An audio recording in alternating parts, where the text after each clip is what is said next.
High, hello বন্ধুরা, তোমরা সবাই কেমন আছো? আশা করি সবাই ভালো আছো। তো আজকের থেকে আমরা একটা সিরিজ শুরু করতে যাচ্ছি ইতিহাসের, যেটা হচ্ছে আমরা ইতিহাসের একদম এ টু জেড, অর্থাৎ প্রত্যেকটা চ্যাপ্টার ধরে ধরে আমরা হচ্ছে আলোচনা করব, ডিটেলসে আলোচনা করব প্রত্যেকটা চ্যাপ্টার ধরে ধরে। তো তোমরা সবাই জানো ইতিহাসের তিনটে পার্ট, একটা হচ্ছে প্রাচীন কাল, একটা হচ্ছে মধ্যকাল, একটা হচ্ছে কি আধুনিক কাল। অর্থাৎ প্রাচীন যুগ, মধ্যযুগ আর হচ্ছে আধুনিক যুগ। তো আমরা একদিন প্রাচীন যুগ আলোচনা করব, একদিন মধ্যযুগ আলোচনা করব, আর একদিন আধুনিক যুগ। অর্থাৎ প্রাচীন যুগের একটা চ্যাপ্টার ধরবো, সেই চ্যাপ্টারটা যখন শেষ হয়ে যাবে তারপর মধ্যযুগ ধরবো, মধ্যযুগের একটা চ্যাপ্টার যখন শেষ হয়ে যাবে তারপর আধুনিক যুগ যাবো, আধুনিক যুগের একটা চ্যাপ্টার যখন শেষ হয়ে যাবে তারপর আবার প্রাচীন যুগ চলে আসবো। তো এরকম চ্যাপ্টার ধরে ধরে আমরা হচ্ছে ডিটেলসে আলোচনা করব প্রত্যেকটা চ্যাপ্টার টপিক ওয়াইজ। তো চলো শুরু করা যাক।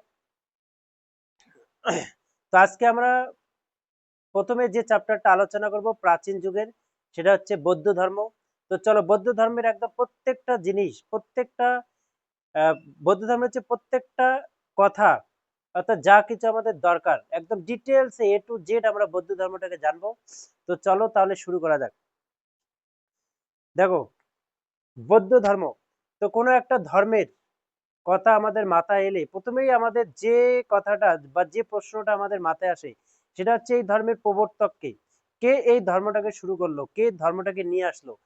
তো তোমরা সবাই জানো এই বৌদ্ধ ধর্মের প্রবর্তক কে বা বৌদ্ধ ধর্মের প্রতিষ্ঠাতা কে। তো আমরা সবাই জানি এই বৌদ্ধ ধর্মের প্রতিষ্ঠাতা হচ্ছে গৌতম বুদ্ধ। তো দেখো, ধর্মের হচ্ছে প্রবর্তক, বৌদ্ধ ধর্মের প্রবর্তক, এই বৌদ্ধ ধর্মের প্রবর্তক কে? প্রবর্তক, দেখো বৌদ্ধ ধর্মের প্রবর্তক, প্রবর্তক কে বলতো? গৌতম বুদ্ধ, গৌতম বুদ্ধ। এবার দেখো এই গৌতম বুদ্ধ কে এবং তিনি কেমন করে এই ধর্মটাকে নিয়ে আসলেন সেটা আমরা ডিটেলসে আলোচনা করব।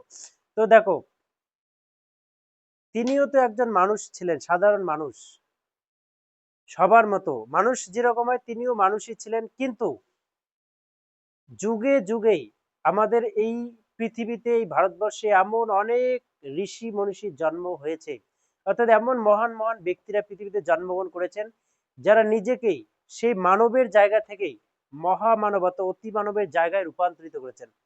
অর্থাৎ ওনার কার্যকলাপ, ওনার সেই ফিলোসফি বা দর্শন, ওনার চিন্তাধারা, ওনার সেই সেলফ রিয়েলাইজেশন অর্থাৎ স্পিরিচুয়ালিটি, আধ্যাত্মিকতা, এই যে জিনিসগুলো, একদিকে হচ্ছে তোমার হচ্ছে চিন্তা ভাবনা, একদিকে হচ্ছে স্পিরিচুয়ালিটি বা আধ্যাত্মিকতা, অপরদিকে হচ্ছে মানুষের কাজকর্ম, যে কাজ আজ পর্যন্ত পৃথিবীতে কেউ করেনি, এমন কাজ যদি কেউ কোনোদিন করে তাহলে তিনি কি হয়ে যান? তিনি সাধারণত মানুষের থেকে নিজেকে অনেক জায়গায়, অনেক উপরে স্থানান্তরিত করতে সক্ষম হন। তো তিনিও এমন কিছু করেছিলেন যে কারণে হচ্ছে তিনি একজন সাধারণ মানব থেকে অতি মানবে, অর্থাৎ মানব থেকে মহামানবে নিজেকে রূপান্তরিত করতে পেরেছিলেন। তো চলো, কেমন করে তিনি সে মানব থেকে মহামানব হয়ে উঠলেন, কেমন করে তিনি মানুষ থেকে ভগবান বুদ্ধ হয়ে উঠলেন, তো তার জার্নিটা আমরা আজকে আলোচনা করব গল্পের মধ্য দিয়ে। তো আমরা প্রত্যেকটা চ্যাপ্টার গল্পের মধ্য দিয়ে আলোচনা করব, কোনো রকম মুখস্থ করার বিষয় নেই। তোমরা শুধু শুধু গল্পের ছলে, অর্থাৎ গল্পের মতন করে মনে রাখবে সমস্ত কিছু। তো দেখো, আমরা প্রথমেই যে জিনিসটা মাথায় রাখবো, যে নেপাল যে জায়গাটা রয়েছে, সেই নেপালের কপিলাবস্তু, সেই কপিলাবস্তু নামক জায়গার তরাই নামক একটা অঞ্চল ছিল। তো কি বললাম? নেপালের কপিলাবস্তুর তরাই নামক একটা অঞ্চল, সেই অঞ্চলে একটা রাজবংশ ছিল। দেখো কোথায়, সেই জায়গাটার নাম কি? দেখো জায়গা, একটা রাজবংশ ছিল নেপালের, দেখো নেপালের তরাই অঞ্চলের, নেপালের তরাই অঞ্চলের কপিলাবস্তু, নেপালের তরাই অঞ্চলের কপিলাবস্তু নামক জায়গায়, দেখো নেপালের তরাই অঞ্চলের কপিলাবস্তু নামক জায়গায় কি ছিল? একটা রাজবংশ ছিল, একটা কি ছিল? রাজবংশ ছিল। দেখো নেপালের তরাই অঞ্চলের কপিলাবস্তু নামক একটা জায়গায় একটা হচ্ছে কি রাজবংশ ছিল।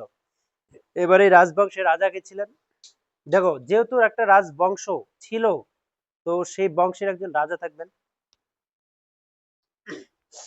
তো দেখো সেই রাজবংশের রাজা, তাহলে রাজা কে ছিলেন? রাজা ছিলেন শুদ্ধোধন। দেখো রাজা ছিলেন শুদ্ধোধন, সেই রাজবংশের রাজা কে ছিলেন? রাজা ছিলেন হচ্ছে শুদ্ধোধন। এবার সে রানী কে ছিলেন? মনে রাখবে, রাজা হচ্ছে শুদ্ধোধন প্লাস রানী, রানী হচ্ছে মহামায়া, মহামায়া বা মায়া দেবী,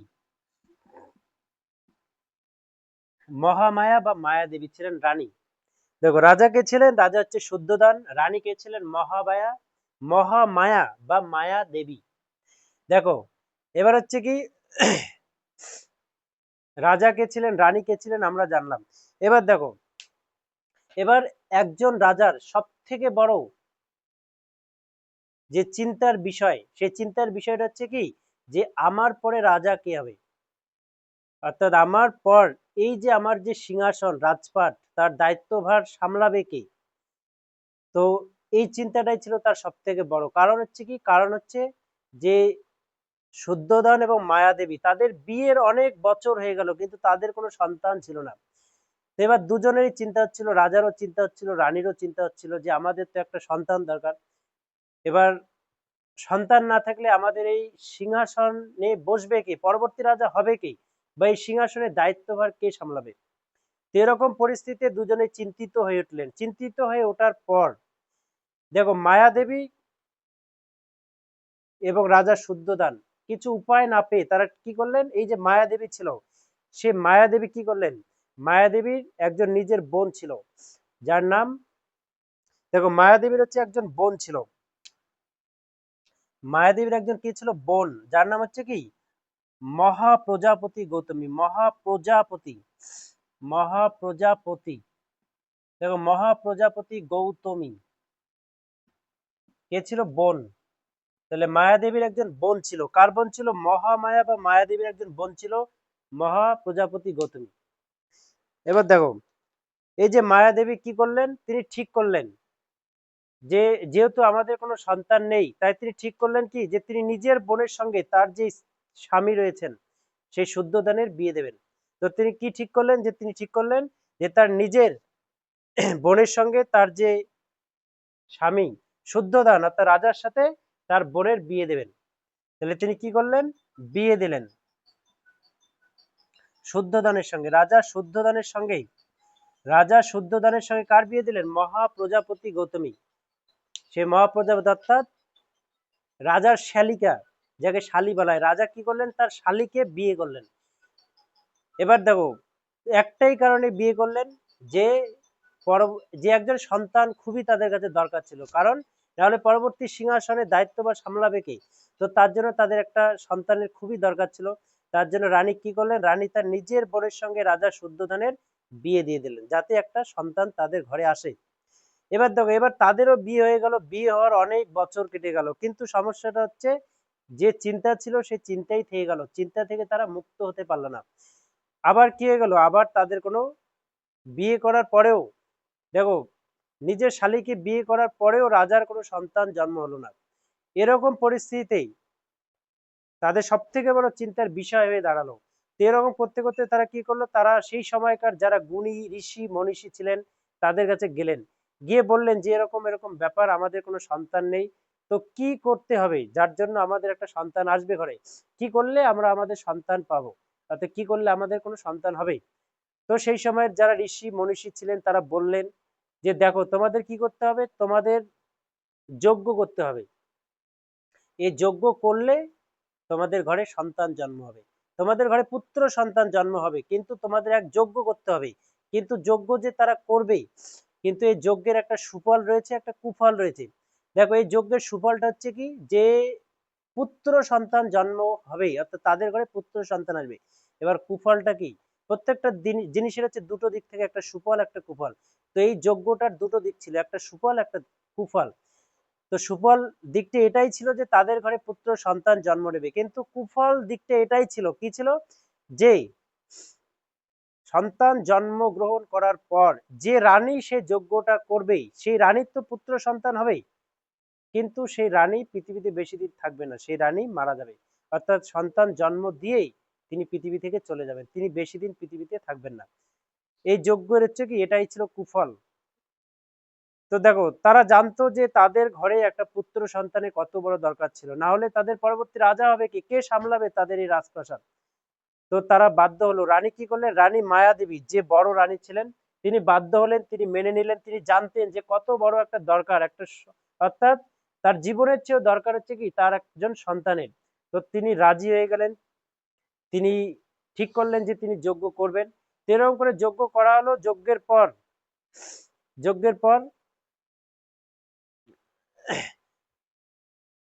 দেখো যজ্ঞ করা হলো, যজ্ঞের পর এটা সিদ্ধান্ত নেওয়া হলো। দেখো যজ্ঞের পর কি হলো, যজ্ঞের পর এটাই হলো যে তাদের ঘরেই অর্থাৎ মায়া দেবী মহামায়া গর্ভবতী হয়ে গেলেন। এবার গর্ভবতী হওয়ার পর দেখো গর্ভবতী হয়ে গেলেন, গর্ভবতী হওয়ার পর অনেক দিন কেটে গেল। দেখো কিন্তু সব থেকে বড় কথা হচ্ছে কি যে এই যে মায়া দেবী বা মহামায়া তিনি গর্ভ অবস্থায় দুটো স্বপ্ন দেখতেন। তিনি গর্ভ অবস্থায় প্রায় দুটো স্বপ্ন দেখতেন। এক হচ্ছে কি দেখো তিনি হচ্ছে দুটো স্বপ্ন দেখতেন, গর্ভবতী অবস্থায় তিনি দুটো স্বপ্ন দেখতেন। দেখো এক নম্বরে তিনি এক হাতির স্বপ্ন দেখতেন, তিনি ঘুমের মধ্যে হাতির স্বপ্ন দেখতেন।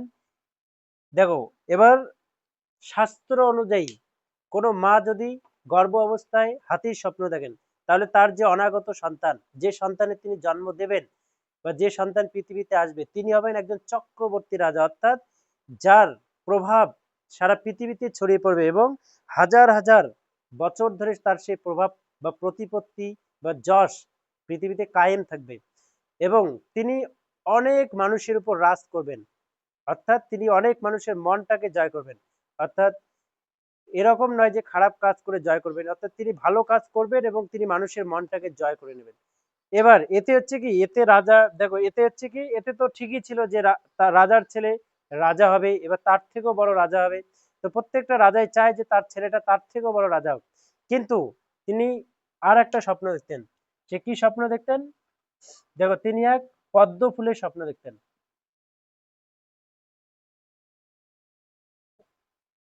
দেখো তিনি হচ্ছে কি পদ্ম ফুলের স্বপ্ন দেখতেন। এবার তিনি প্রায় পদ্ম ফুলের স্বপ্ন দেখতেন। এবার কিন্তু শাস্ত্র অনুযায়ী পদ্ম ফুলের যদি কোনো গর্ভবতী অবস্থায় পদ্ম ফুলের স্বপ্ন দেখেন, তাহলে তার যে অনাগত সন্তান, অর্থাৎ যে সন্তান পৃথিবীতে আসতে চলেছে, এবার তিনি একজন মহান সন্ন্যাসী হবেন, তা বিশাল বড় সন্ন্যাসী হবেন এবং তিনি বহু সংখ্যক লোকের উপর রাজ করবেন, অর্থাৎ অনেক মানুষের মন জয় করবেন। দেখো দুটো ক্ষেত্রে, ইন বোথ কেস, তিনি যদি রাজাও হন এবং তিনি যদি সন্ন্যাসীও হন, তো দুটো ক্ষেত্রে তিনি কি হবেন, দুটো ক্ষেত্রেই তিনি সেই বিশাল সংখ্যক মানুষের উপর রাজত্ব করবেন। অর্থাৎ তিনি তার কাজের দ্বারা মানুষের মনটাকে জয় করে নেবেন।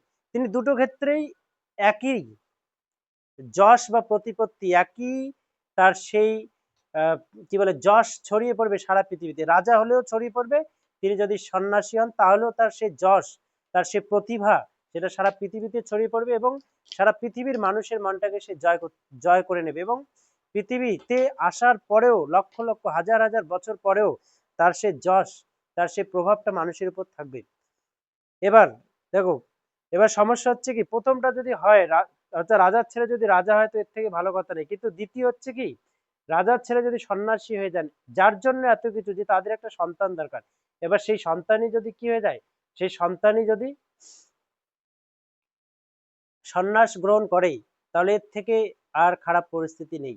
কারণ তারা যার জন্য একটা সন্তান চেয়েছিলেন, সেই সন্তানই যদি তাদের কাছে না থাকে, তাহলে আর তার থেকে বড় আফসোসের কি হবে।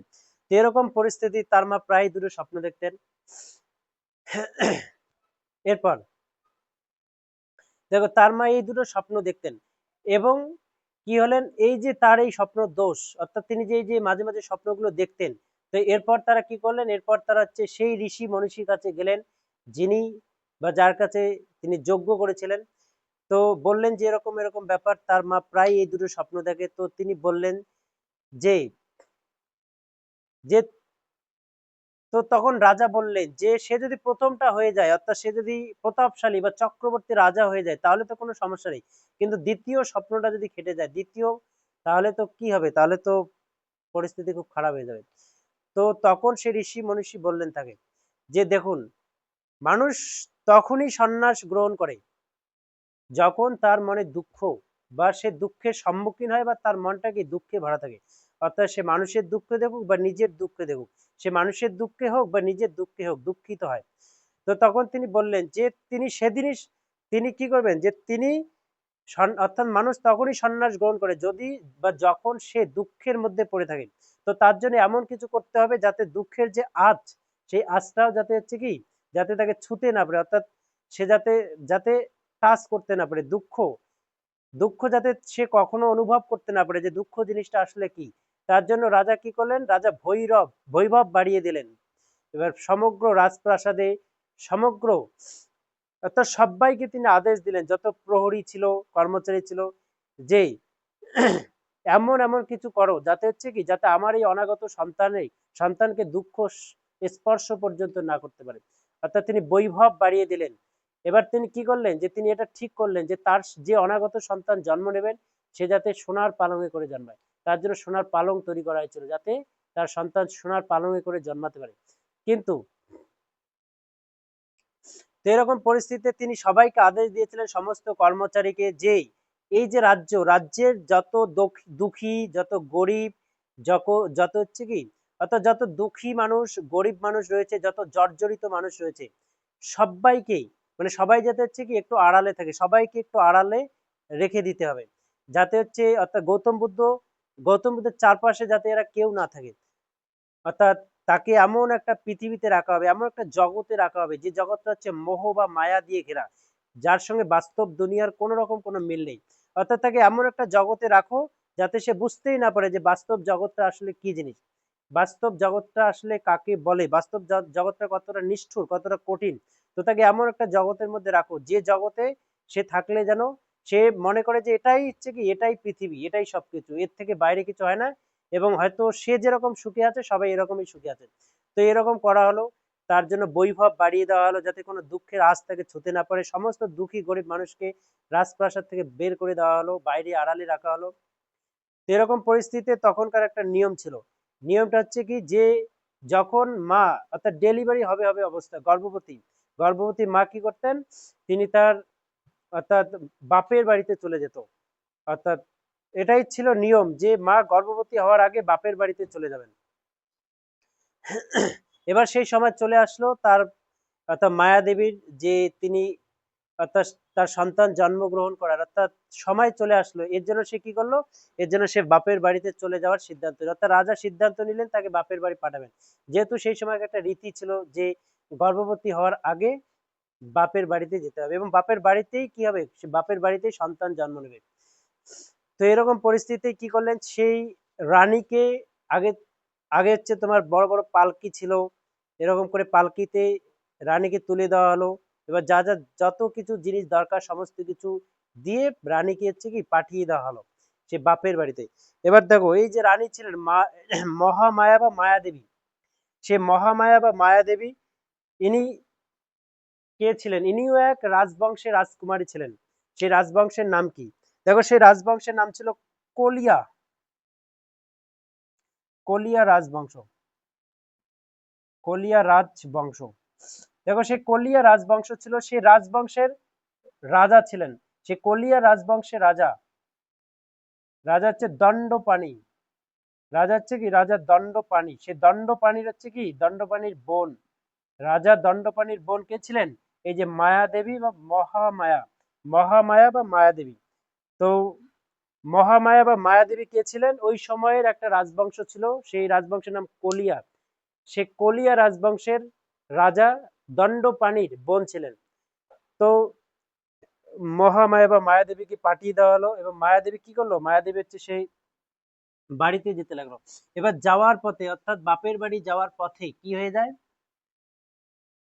দেখো বাপের বাড়ি যাওয়ার পথেই এই যে নেপালের তরাই অঞ্চলে কপিলাবস্তু যে জায়গা, সেই জায়গায় ছিল কি, সেই জায়গায় সিদ্ধার্থ, অর্থাৎ শুদ্ধোধন, সেই শুদ্ধোধনের অর্থাৎ শুদ্ধোধনের সেই জায়গারই রাজা ছিল। তো সেখান থেকে তিনি গেলেন কোথায়? তিনি গেলেন হচ্ছে কলিয়া রাজবংশ। এবার দেখো এই যে যাওয়ার পথে অর্থাৎ স্বামীর বাড়ি থেকেই, স্বামীর বাড়ি থেকে হচ্ছে কি বাপের বাড়ি, দেখো এই স্বামীর বাড়ি থেকে হচ্ছে কি বাপের বাড়ি, স্বামীর বাড়ি থেকে বাপের বাড়িতে যাওয়ার পথে এই মাঝখানে একটা, দেখো মাঝখানে একটা কি ছিল, দেখো তোমরা সবাই যেন পার্ক যেটাকে বলা হয়, যেটাকে বলে বাংলাতে উদ্যান, মাঝখানে একটা কি ছিল পার্ক বা উদ্যান ছিল, অর্থাৎ বিশাল বড় একটা মাঠ ছিল। সেই মাঠে দেখো, সেই মাঠে, সেই মাঠে কি হলেন, সেই মাঠে যেতে যেতে অর্থাৎ বাপের বাড়ি অর্থাৎ শ্বশুর বাড়ি থেকে বাপের বাড়িতে যাওয়ার পথে একটা বিশাল বড় মাঠ ছিল, উদ্যান ছিল। সেই উদ্যানে যেতে না যেতেই সেই রানী মায়াদেবীর প্রসব যন্ত্রণা শুরু হয়ে যায়। দেখো এই যে মাঠটা ছিল, এই মাঠটার নাম কি ছিল? মাঠটার নাম হয়ে যাবে লুম্বিনী।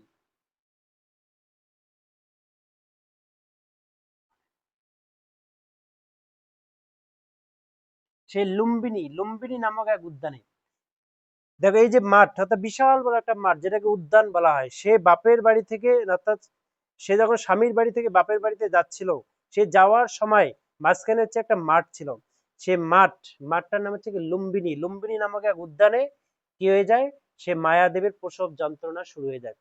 এবার যখন প্রসব যন্ত্রণা শুরু হয়ে যায় তখন সেখানেই পালকি টালকি নামানো হয় এবং সেখানে কি হয়ে যায়, সেখানেই অর্থাৎ সেখানেই সেই তার সন্তান জন্মগ্রহণ করে।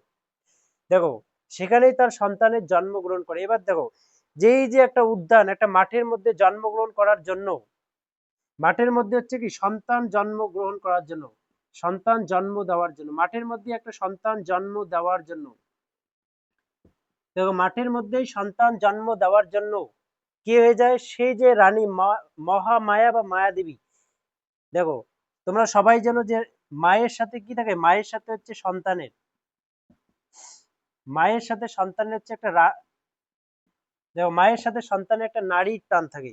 এই যে নারীর টান, এই যে নারী, এটা নারী হচ্ছে কেটে দেওয়ার সময় কি হয়ে যায়, যেহেতু সেটা হচ্ছে একটা মাটি ছিল, মাটিতে ভূমিষ্ঠ হয়েছিল, তার জন্য কি হয়ে যায়, তার জন্য হচ্ছে সে মাটিতেই নানান রকমের জীবাণু থাকে, সে মাটিতে জীবাণু থাকার জন্য সংক্রমণ হয়ে যায় কার, সে মায়াদেবীর।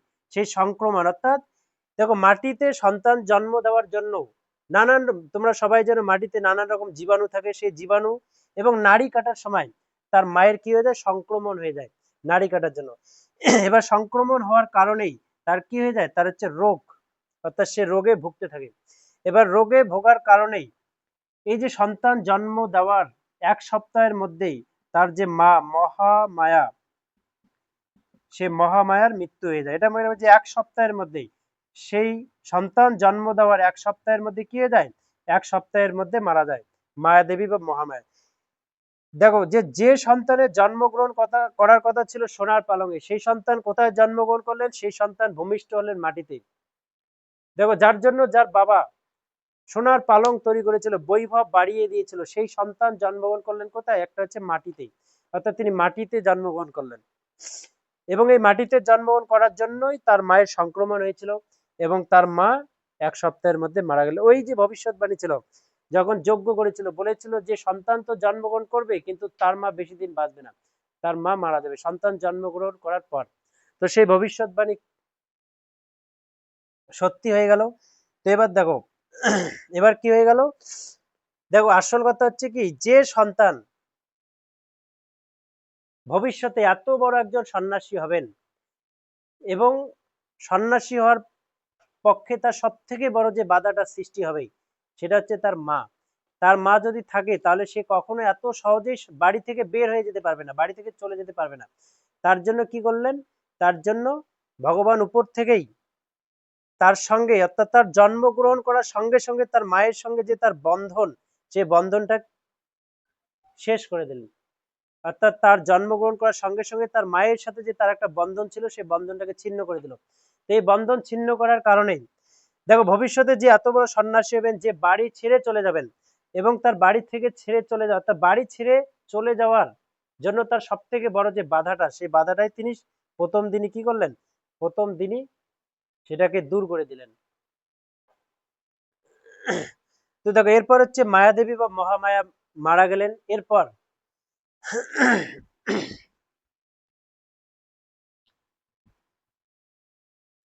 দেখো মারা যাওয়ার পর তাকে লালন পালন, এবার দেখো তার নাম কি ছিল।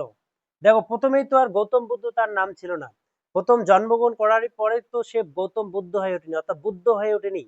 এবার প্রথম নাম মনে রাখবে, তার বাল্য নাম, অর্থাৎ তার বাল্য নাম কি ছিল। যেদিন সে জন্মগ্রহণ করে সেদিন তার নাম কি দেওয়া হয়, তার বাল্য নাম। বাল্য নাম বা হচ্ছে কি ছোটবেলায় যে নাম ছিল তার সিদ্ধার্থ। দেখো এই সিদ্ধার্থ নামটা তাকে দেওয়া হয়েছিল জন্মগ্রহণ করার পর। এবার এই সিদ্ধার্থ নামটা তাকে কে দিয়েছিল। দেখো তার এক বুয়া ছিল, বুয়া বা যাকে আন্টি বলা হয়, সে তার এক বুয়া ছিল বা আন্টি ছিল। সেই আন্টি কি করলো, তাকে তার সিদ্ধার্থ নামটি দিল। এবার সেই বুয়া বা আন্টির নাম কি ছিল, নাম হচ্ছে অনিতা। স্বরেও নস্বীকারে নিতা আগ্রতা। এই যে অনিতা, অনিতা কি করলেন, তার নাম দিলেন কি, তার নাম দিলেন সিদ্ধার্থ। তাহলে তার সিদ্ধার্থ নামটা কে দিয়েছিলেন, তার এক বুয়া ছিল যাকে আন্টি বলা হয়, তার নাম হচ্ছে অনিতা। অনিতা কি করেছিলেন, তার সেই সিদ্ধার্থ নামটা দিয়েছিলেন। এবার দেখো এবার এটা ছিল তার বাল্য নাম। তাহলে জন্মগ্রহণ করার পর তাকে যে নামটা দেওয়া ছিল সেই নামটা কি, সেই নামটা হচ্ছে সিদ্ধার্থ। এরপর যেহেতু জন্মগ্রহণ করার 1 সপ্তাহের মধ্যে তার মা মারা যায়, তার জন্য তাকে এবার লালন পালন করবে কি, নিশ্চয়ই তার যে বিমাতা রয়েছে, দেখো তার যে মাসি, অর্থাৎ তার যে সৎ মা। দেখো সৎ মাকে বলা হয় বিমাতা। তার যে বিমাতা, বিমাতা মানে হচ্ছে সৎ মা। দেখো এই যে সৎ মা, যার নাম কি, যার নাম হচ্ছে মহাপ্রজাপতি গৌতমী, মহাপ্রজাপতি গৌতমী, মহাপ্রজাপতি গৌতমী। এই মহাপ্রজাপতি গৌতমী তাকে লালন পালন করেছিলেন তার মা মারা যাওয়ার পর। অর্থাৎ নিজের মা মারা যাওয়ার পর তার যে বিমাতা, যাকে স্টেপ মাদার বলা, অর্থাৎ সৎমা, মহাপ্রজাপতি গৌতমী। দেখো মহাপ্রজাপতি গৌতমী তার একদিকে যেরকম সৎমা বা বিমাতা, অপরদিকে তার নিজের মাসি। দেখো তার মাসিও ছিল, দেখো তার মাসিও ছিল। কারণ হচ্ছে কি, কারণ মহামায়া বা মায়া দেবী তার নিজের বোন যে মহাপ্রজাপতি গৌতমী, তার সঙ্গে কার বিয়ে দিয়েছিলেন, রাজা শুদ্ধোধনের বিয়ে দিয়েছিলেন। তো একদিকে তার মাসি, অপরদিকে তার বিমাতা, দুজনেই কে ছিল, মহাপ্রজাপতি গৌতম। এবার দেখো এই যে গৌতম, মহাপ্রজাপতি গৌতমী, এই যে গৌতমী, গৌতমী থেকে লালন পালন করেছিল বলেই তার আর এক নাম কি ছিল, গৌতম। তাহলে তার আর এক নাম কি ছিল, গৌতম। তাহলে গৌতম নামটি তার কেন হয়েছিল, কারণ কি, কারণ হচ্ছে তার যে বিমাতা বা সৎমা বা মাসি গৌতমী, মহাপ্রজাপতি গৌতমী, গৌতমী থেকে লালন পালন করেছিল বলেই তার নাম কি দেওয়া হয়েছিল, তার নাম দেওয়া হয়েছিল কি, গৌতমী। তাহলে সিদ্ধার্থ, তার বাল্য নাম ছিল সিদ্ধার্থ। সিদ্ধার্থ নামটা কে দিয়েছিল, অনিতা। অনিতা গিয়েছিল তার বুয়া বা আন্টি। এবার হচ্ছে গৌতম, তার যে নাম হয়েছিল কি, গৌতম। গৌতম নামটা কে দিয়েছিল, যেহেতু সে তার মাসি তাকে লালন পালন করেছিল বা তার বিমাতা মহাপ্রজাপতি গৌতমী, তো তার সেই মাসি মহাপ্রজাপতি গৌতমীর নাম অনুসারেই তার আর এক নাম কি হয়, গৌতম। তো দেখো এরপর কি হয়,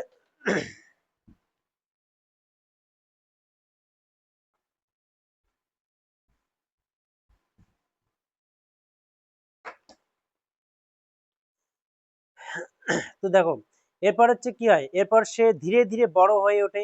কিন্তু এই যে সিদ্ধার্থ বা গৌতম, সে ছোটবেলা থেকেই আনমনা প্রকৃতির বা চুপচাপ, নিস্তব্ধ, নিশ্চুপ স্বভাবের একটা লোক ছিলেন, একটা ছেলে ছিল যে সবসময় চুপচাপ থাকতে ভালোবাসতো, আনমনা প্রকৃতির ছিল। মানে কোনো কিছুতে তার কোনো রকম কোনো ইন্টারেস্ট ছিল না, মানে কোনো কিছুর প্রতি তার কোনো রকম ইন্টারেস্ট নেই, একদম আনমনা প্রকৃতির। অনমনা, কোনো কিছুতে তার মন বসে না, চুপচাপ, সে সবসময় চুপচাপ থাকে। এই স্বভাবের জন্য তার বাবার চিন্তা হয়েছিল যে কেমন করে তার এই স্বভাবটাকে দূর করা যায়। আর তার বাবার মাথায়, এবার দেখো এবার যখন হচ্ছে কি, যখন সে জন্মগ্রহণ করেই ওই সময় একজন বিশাল বড় ঋষি বা মনীষী ছিল। সেই ঋষি বা মনীষীর নাম হচ্ছে কি, অসিত মুনি ছিল এই সময়। যিনি কি করেন, যিনি সংসার ধর্ম ত্যাগ করে হিমালয়ে ছিলেন।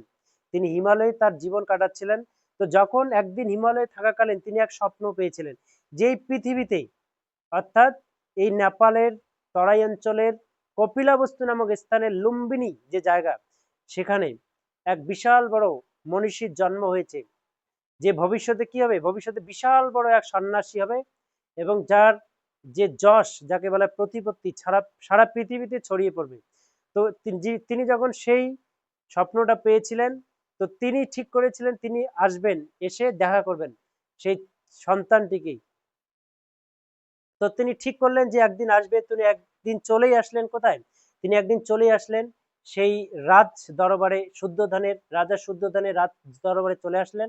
এবং রাজ দরবারে চলে আসার পর তিনি যখন তার হাত দেখলেন, অর্থাৎ রাজা তো শুদ্ধোধন খুব খুশি হয়েছিলেন যে এত বড় একজন মনীষী এসেছেন, হয়তো তাকে আশীর্বাদ দেবেন। কিন্তু যখন সে এসেছিল, এসে তার হাত দেখেছিল, তখন তিনি বলেছিলেন যে তার শরীরে 36টি লক্ষণ রয়েছে, যে সে রাজা হবে না। অর্থাৎ তার শরীরে 36টি লক্ষণ রয়েছে, সে একজন সন্ন্যাসী হবে, সংসার ধর্ম ত্যাগ করে সে বাড়ি থেকে চলে যাবে। এরকম 36টি লক্ষণ তার শরীরে রয়েছে, যে তাকে আটকানো যাবে না, তাকে সে যে করেই হোক সে বাড়ি থেকে চলে যাবেই একদিন না একদিন, অর্থাৎ সে একদিন সন্ন্যাস গ্রহণ করবেই। তো এই কথা শুনে রাজা শুদ্ধোধন প্রচুর রেগে গিয়েছিলেন এবং অসিত মুনিকে তার দরবার থেকে অপমান করে বের করে দিয়েছিলেন। তো এরকম পরিস্থিতিতে যখন অসিত মুনি সেখান থেকে চলে যান, এরপর ধীরে ধীরে সময় চলে যায়। এবার ধীরে ধীরে সে, অর্থাৎ সিদ্ধার্থ বা গৌতম একটু একটু করে বড় হয়ে ওঠে, এবং তার তখন বয়স ছিল। অর্থাৎ রাজার এটাই চিন্তা ছিল যে কেমন করে তার সেই আনমনা প্রকৃতি, অর্থাৎ অনমনা প্রকৃতির যে চিন্তা, তার যে স্বভাব, এটাকে দূর করা যায়, অর্থাৎ এটাকে চেঞ্জ করা যায়, কেমন করে হচ্ছে কি তাকে নর্মাল করা যায়, অন্যান্য যে ছেলেরা রয়েছে বা মানুষেরা রয়েছে তাদের মতন কেমন করে তাকে করা যায়।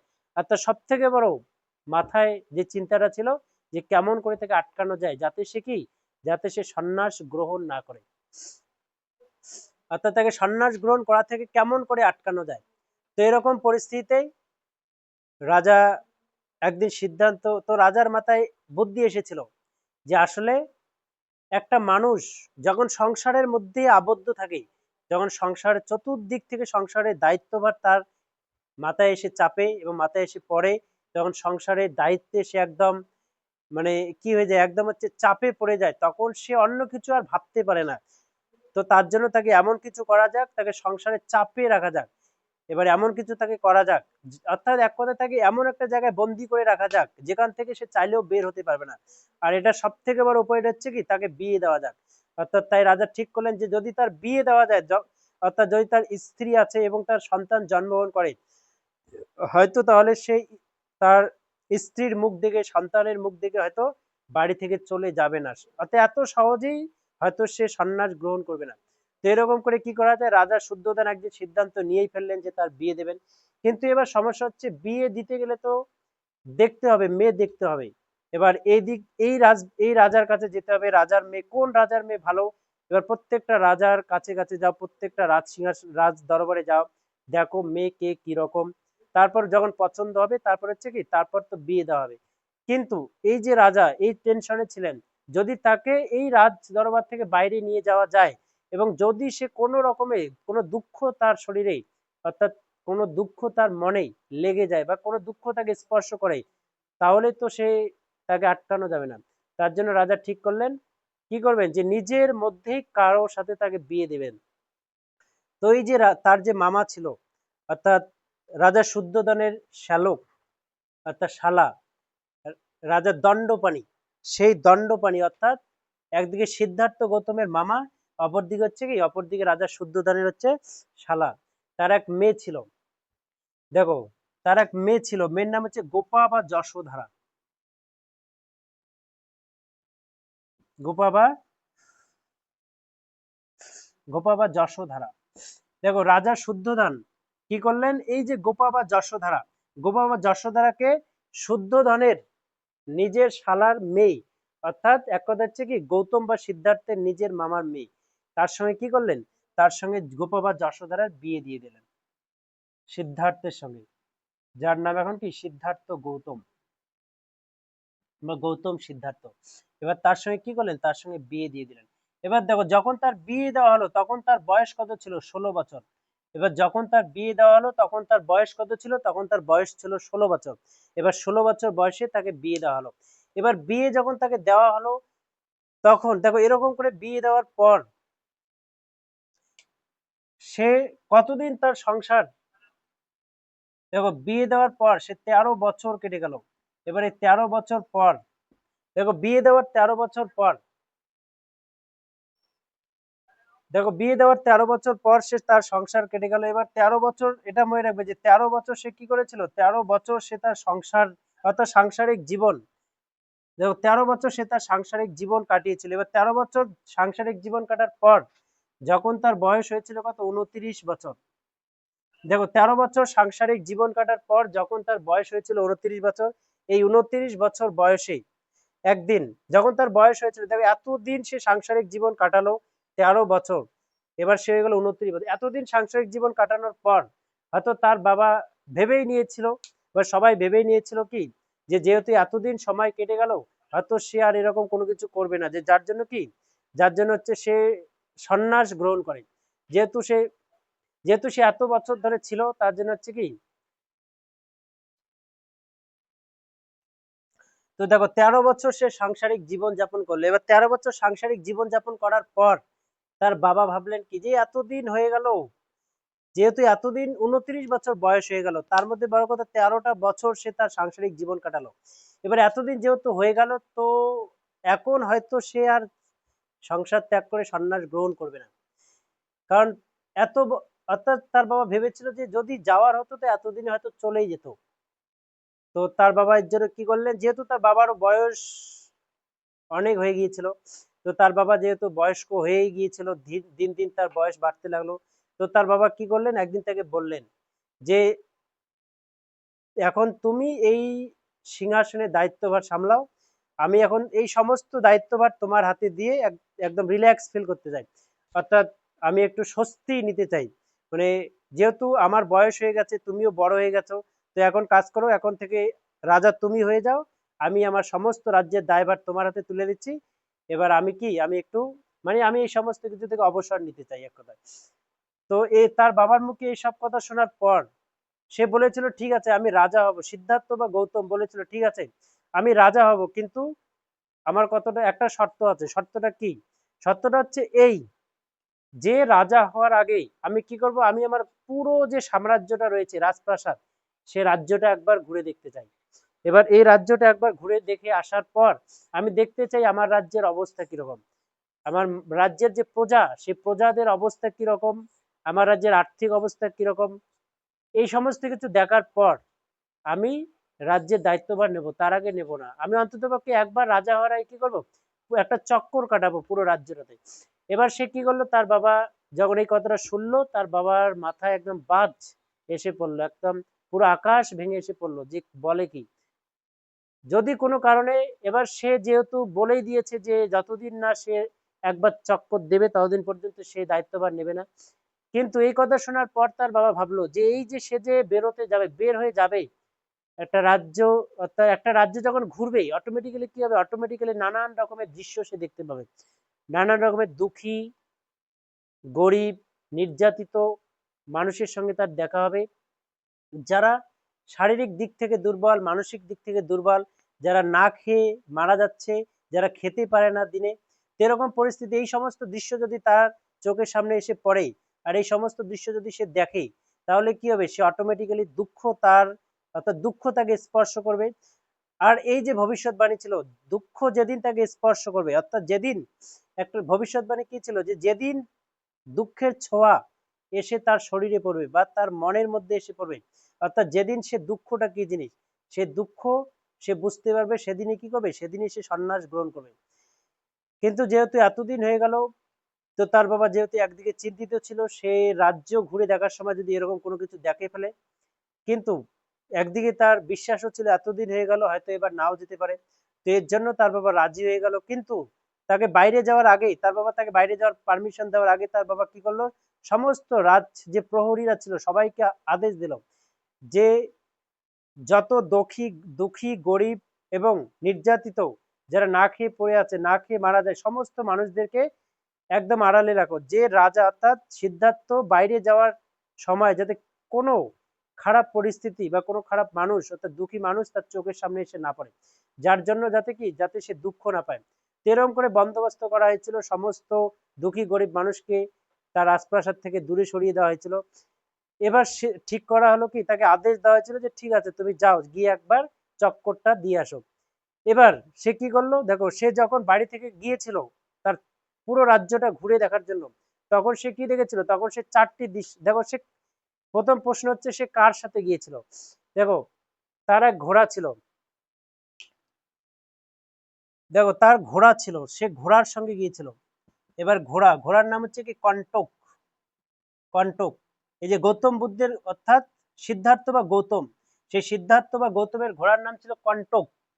এবং এই যে ঘোড়া, যে রথ চালক, তার এক রথ চালক ছিল, যে রথ চালাতো, রথ চালক বা সারথি যাকে বলা হয়, সে রথ চালক বা সারথি, যার নাম কি ছিল, চন্ন, চ নয় নয়, চন্ন বা ছন্ন বা চন্না। দেখো তাহলে কার কার সাথে গিয়েছিল, সে তার ঘোড়াকে সাথে নিয়েছিল যার নাম কণ্টক ছিল, এবং তার রথ চালক যার নাম হচ্ছে কি চন্ন বা ছন্ন, তাকে নিয়ে সে রাজপ্রাসাদ থেকে বের হয়ে গিয়েছিল রাজ্যটা দেখার জন্য। এবার এবার যখন সে যেতে লাগলো, অর্থাৎ রাজপ্রাসাদ থেকে যখন সে কি, যখন সে যেতে লাগলো, এবার যাওয়ার পর সে কি কি দেখলো, প্রশ্ন হচ্ছে এখন সে রাজপ্রাসাদের বাইরে গিয়ে কি কি দেখবে। দেখো যখন সে বাড়ি থেকে বের হলো, একটু গেল, একটু যাওয়ার পর সে কি দেখলো, দেখলো হচ্ছে কি বার্ধক্য বা জরা। এক কথা হচ্ছে কি একজন বয়স্ক ব্যক্তি, একজন বয়স্ক ব্যক্তি, একজন বয়স্ক ব্যক্তিকে সে দেখতে পেল। এবার হচ্ছে বার্ধক্য বা জরা, মানে প্রথম যে দৃশ্যটা তার চোখের সামনে পড়লো, একটু রাজপ্রাসাদ থেকে বের হয়েই একটু গিয়েই একজন বয়স্ক ব্যক্তিকে সে চোখের সামনে দেখলো, যে হাঁটা চলাই করতে পারছিল, মানে মানে তার খুব অনেক বয়স হয়ে গেছে। তো এটা যখন সে দেখলো, তখন তার সে রথ চালক চন্ন বা ছন্নকেই সিদ্ধার্থ বা গৌতম জিজ্ঞাসা করলো যে কি ব্যাপার, এই মানে এই লোকটার এরকম পরিস্থিতি কেন, যে কেন সে এরকম করছে, এরকম করে সে চলাফেরা করছে কেন, হাঁটছে কেন। তখন চন্ন বা ছন্ন বললেন যে দেখুন রাজামশাই, যেটা তো সাধারণ ব্যাপার, একদিন আপনিও এরকম হবেন, আমিও হব, পৃথিবীর সবাই এরকম হবে। কারণ এটা হচ্ছে কি, এটা হচ্ছে একটা বয়সের দোষ। যখন বয়স হয়ে যাবে, এটা হচ্ছে বয়সের গুণ, যখন বয়স আপনার হয়ে যাবে তখন আপনিও এরকম করে চলতে পারবেন না, বয়স্ক হয়ে যাবেন, আমিও, এবং পৃথিবীর সবাই এরকম হয়ে যাবে। দেখো এই দৃশ্য দেখার পর তখন সে বললো আচ্ছা, কিন্তু তখন সে বললো এরকম তো আমি আগে কোনোদিনও দেখিনি। এবার দেখো বার্ধক্য, একজন বয়স্ক ব্যক্তি দেখার পর সে একটু গেল, এবার আর একটু যাওয়ার পর যে দ্বিতীয় দৃশ্যটি সে দেখলো, সেই দ্বিতীয় দৃশ্যটি সে কি দেখলো। দেখো সে যে দ্বিতীয় দৃশ্যটি দেখেছিল, সে কি অর্থাৎ কোন দ্বিতীয় দৃশ্যটি দেখেছিল। দেখো সে যে দ্বিতীয় দৃশ্যটি দেখেছিল সেটা কি দেখেছিল।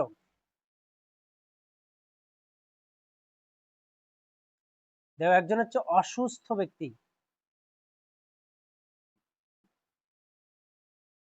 যাকে বলে ব্যাধি। ব্যাধি, ব্যাধি মানে হচ্ছে একজন অসুস্থ ব্যক্তি। দেখো একজন অসুস্থ ব্যক্তি সে দেখেছিল।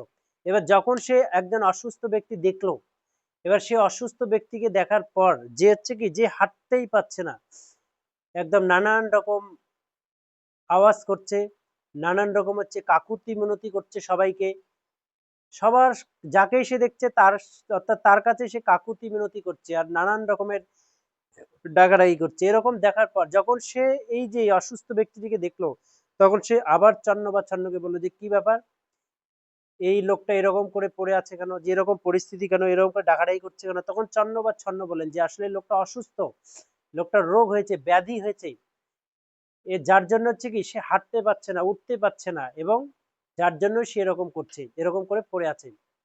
এবার এটা দেখার পর সে চমকে উঠলো যে আসলে তো এরকম সে আগে কখনো দেখেনি। তো তখন সে এটাও মেনে নিতে পারলো না, এবার মেনে নিতে না পেরে আরেকটু এগিয়ে গেল। এবার যখন সে আরেকটু এগিয়ে গেল, তখন সে 3 নম্বর একটা দৃশ্য দেখলো। এবার 3 নম্বর যে দৃশ্যটা দেখলো, দেখো তৃতীয় দৃশ্যটা কি দেখেছিল। দেখো যে তৃতীয় দৃশ্যটা তারা দেখেছিল, সেই দৃশ্যটা হচ্ছে এটাই, যে একজন মৃত ব্যক্তি, একজন মৃত ব্যক্তি যে মরে পড়ে শুয়ে আছে, অর্থাৎ যে পড়ে আছে, মরে পড়ে আছে, অর্থাৎ একদম নিশ্চুপ, চুপচাপ, কোন রকম কোনো, একদম সাইলেন্ট, কোন রকম কোনো শব্দ নেই, সে মরে পড়ে আছে। তো এরকম যখন পরিস্থিতি, সে মরে পড়ে আছে, যার কোনো রকম কোনো মানে সার শব্দ নেই, সারা শব্দ নেই। তো এরকম যখন সে, অর্থাৎ সিদ্ধার্থ বা গৌতম যখন তাকে দেখলো, তখন সে আবার প্রশ্ন করলো চন্ন বা ছন্নকে যে কিরকম, কি ব্যাপার, লোকটা এরকম করে পড়ে আছে কেন, কোন রকম কোনো শব্দ করছে না। তখন চন্ন বা ছন্ন তাকে বললেন যে দেখুন রাজামশাই, এই লোকটা যে আছে ইনি মারা গেছেন। সেটা দেখে সে, তার মাথায় আকাশ ভেঙে পড়লো, যে বলে কি, যে মরে পড়ে আছে মানে এই মৃত্যু জিনিসটা আসলে কি, সে তো আগে কখনো দেখেনি। এই যে রোগ জিনিসটা কি আগে কখনো দেখেনি, বার্ধক্য জিনিসটা কি এই সমস্ত জিনিস তো আগে কখনো দেখেনি। সমস্ত কিছু তার থেকে লুকোনো হয়েছিল, তাকে বাস্তব জগৎ থেকে এমন একটা জগতে রাখা হয়েছিল যে জগতে থাকলে কি একটা মায়ার জগৎ, মোহ মায়ার জগৎ, যে জগতে থাকলে বাস্তব জগৎটা যে কি জিনিস, বাস্তব দুনিয়াটা কি জিনিস সেটা জানা যায় না। এবার যখন সেটা দেখলো সে আরো ভেঙে পড়লো। এবার ভেঙে পড়ার পর আর একটু গেল, এবার আর একটু আসলো, আর একটু আসার পর এবার এমন একটা সে দৃশ্য দেখলো যে দৃশ্যটা তার দেখা একদমই নিষেধ ছিল। সে কি দৃশ্য দেখলো? চতুর্থ দৃশ্য কি দেখলো? চতুর্থ দৃশ্য দেখলো কি একজন গেরুয়া পোশাক পরিহিত সন্ন্যাসী, একজন গেরুয়া পোশাক, একজন গেরুয়া পোশাক পরিহিত সন্ন্যাসী, একজন গেরুয়া পোশাক পরিহিত সন্ন্যাসী, এমন একজন লোক যে গেরুয়া পোশাক পরে একদম ধ্যানস্থ হয়ে বসে আছে, অর্থাৎ ধ্যান করছে। এরকম দৃশ্য দেখার পর সে আবার জিজ্ঞাসা করলো তার রথ চালক চন্ন বা ছন্নকে যে কি ব্যাপার, লোকটা এরকম করে বসে আছে কেন? তখন সে চন্ন বা ছন্ন সে বলল যে দেখুন, ইনি যে আছেন ইনি হচ্ছে সংসার ধর্ম ত্যাগ করে নিজেকে সেই ভগবানের সঙ্গে কানেক্ট করার চেষ্টা করছেন, অর্থাৎ তিনি নিজেকে হচ্ছে ভগবানের সাথে এক, অর্থাৎ তিনি যে তার যে আত্মা সেই আত্মা অর্থাৎ ভগবানের সঙ্গে একাত্ম করে দিচ্ছেন। অর্থাৎ তিনি নিজেকে হচ্ছে কি নিজেকে এই পৃথিবী থেকে দূরে রেখে অর্থাৎ ভগবানের সঙ্গে নিজেকে বিলীন করে দেওয়ার চেষ্টা করছেন। তো এই যে চারটা দৃশ্য সে দেখলো, এই চারটা দৃশ্য দেখার পর সে যখন বাড়ি ফিরে আসলো, বাড়ি ফিরে আসার পর এই যে দৃশ্যগুলো নিয়েই সে ভাবতে লাগলো। আসলে কি আসলে তখন সে বুঝতে পারলো যে আসলে বাস্তব দুনিয়াটা কি জিনিস। তখন সে এটা ভাবতে লাগলো যে কিছু সংখ্যক মানুষ যারা এত সুখ, যাদের এত সুখ, যারা এত সুন্দর একটা পৃথিবীতে বাস করেন, কিন্তু অপরদিকে হচ্ছে এমন কিছু সংখ্যক মানুষ যারা না খেয়ে অর্থাৎ খেতেই পারে না, আবার একদিকে এমন কিছু মানুষ যারা হচ্ছে খাবার ফেলে দিচ্ছে। মানে এরকম পরিস্থিতি, একদিকে হচ্ছে মানুষ যারা হচ্ছে কি যারা না খেয়ে মারা যাচ্ছে, অপরদিকে হচ্ছে কিছু মানুষ রয়েছে যারা এত বিলাসবহুল জীবন যাপন করছে। কিন্তু আসলে এরকম ভেদাভেদের কারণটা কি? কেন সে মানুষটা মরে পড়ে আছে? সে মারা গেল কেন? কেন সে মারা গেল? এবং আমিও একদিন মারা যাব, আমিও একদিন অসুস্থ হয়ে পড়বো, আমিও একদিন বুড়ো হয়ে যাব। এর কারণগুলো কি? এই কারণগুলো জানার জন্য সে কি করলো? এই কারণগুলো জানার জন্য এই কারণগুলো জানার জন্য সে ব্যাকুল হয়ে পড়লো। আসলে কি করা যাবে? কি করলে এই কারণগুলো জানা যাবে? আর ওই লোকটা তার বারবার সেই লোকটার কথা মনে পড়ছিল, যে লোকটাকে সে দেখেছিল কি যে গেরুয়া পোশাক পরে সে ধ্যানস্থ হয়ে আছে। আসলে সে কি করছে জানতে হবে। এই সমস্ত কিছু জানার জন্য সে ব্যাকুল হয়ে উঠলো, তার মন উচ্চাটন হয়ে গেল। তো এরকম পরিস্থিতিতে সে সে তখন ধীরে ধীরে তার মনে একটাই, তখন সে সিদ্ধান্ত নিয়েই নিল আসলে সে কি করবে। আসলে সে ওই যে 4 নম্বর ব্যক্তিটা যে আছে সে সেরকমই করবে, অর্থাৎ বাড়ি ছেড়ে সংসার ধর্ম ত্যাগ করে সে লোকটার মতোই হয়ে যাবে, যেহেতু একদিন মরতেই হবে। তো এত সুখের জীবন যাপন করে কি হবে? তো দেখো এবার পরিস্থিতি হচ্ছে কি যে সে যে বাড়ি ত্যাগ করবে, গৃহ ত্যাগ করবে, কিন্তু গৃহ ত্যাগ করার অর্থাৎ চাইলেই তো আর গৃহ ত্যাগ করা যাবে না, কিছু পরিস্থিতি রয়েছে যেগুলো কাটানোর পর বাড়ি ছেড়ে চলে যাওয়া যাবে। দেখো চাইলেই তো আর বাড়ি থেকে চলে যাওয়া যায় না। তো ওই সময় যে তার স্ত্রী ছিল যে গোপা বা যশোধরা, তাহলে তার স্ত্রীর নাম কি? গোপা বা যশোধরা। সে গোপা বা যশোধরা ওই সময় কি ছিলেন? গর্ভবতী ছিলেন। এবার এরকম পরিস্থিতিতে একজন স্ত্রী গর্ভবতী থাকলে তার সব থেকে প্রয়োজন হচ্ছে তার স্বামীকে। যেরকম পরিস্থিতিতে তার স্ত্রীকে ছেড়ে সে যদি চলে যায় তাহলে অনেকে নানান লোকে নানান রকমের কথাবার্তা বলবে, এরকম পরিস্থিতিতে ছেড়ে চলে যাওয়াটা কি উচিত না, একদম অনুচিত। তো তাই সে ঠিক করলো কি যে না, আর কয়েকটা দিন থেকেই যায়, আগে হচ্ছে কি আগে তার সন্তান জন্ম হবে, তারপর সে চলে যাবে। তো এরকম পরিস্থিতি সেই দিন চলে আসলো যেদিন হচ্ছে কি তার স্ত্রী প্রসব যন্ত্রণা শুরু হয়ে গেল। এবার তার স্ত্রী সন্তান জন্ম নিল। এবার হচ্ছে আগের একটা রিচুয়াল ছিল যে আগে তো আর ডাক্তার ছিল না, আগে হচ্ছে দাইমা ছিল, যারা হচ্ছে ডেলিভারি করাতো। তো আগে একটা রিচুয়াল ছিল যে যে অনেক কয়েকজন দাইমা থাকতো রাজপ্রাসাদে, তার মধ্যে যে প্রথম সেই তার সন্তানকে এনে রাজার কোলে দেবেন, তাকে একটা পুরস্কার দেওয়া হবে।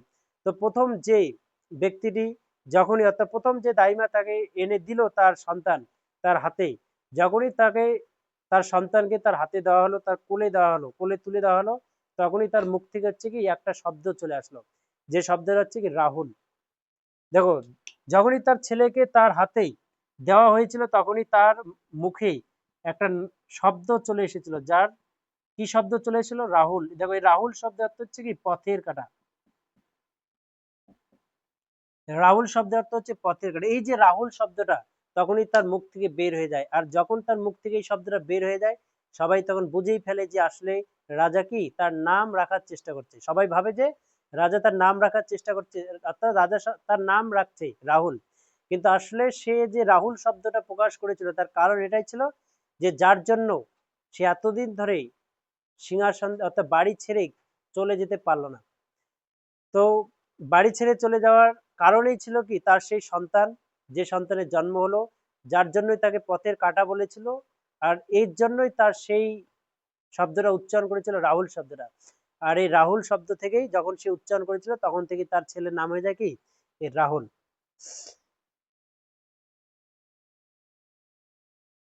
তো দেখো, তো ঠিক আছে, আজকে এই পর্যন্তই। ভিডিওটা অনেক লম্বা হয়ে গেল, এর পরের দিন আবার দেখা হবে পরের পার্টে। তো ঠিক আছে, ভালো থেকো সবাই।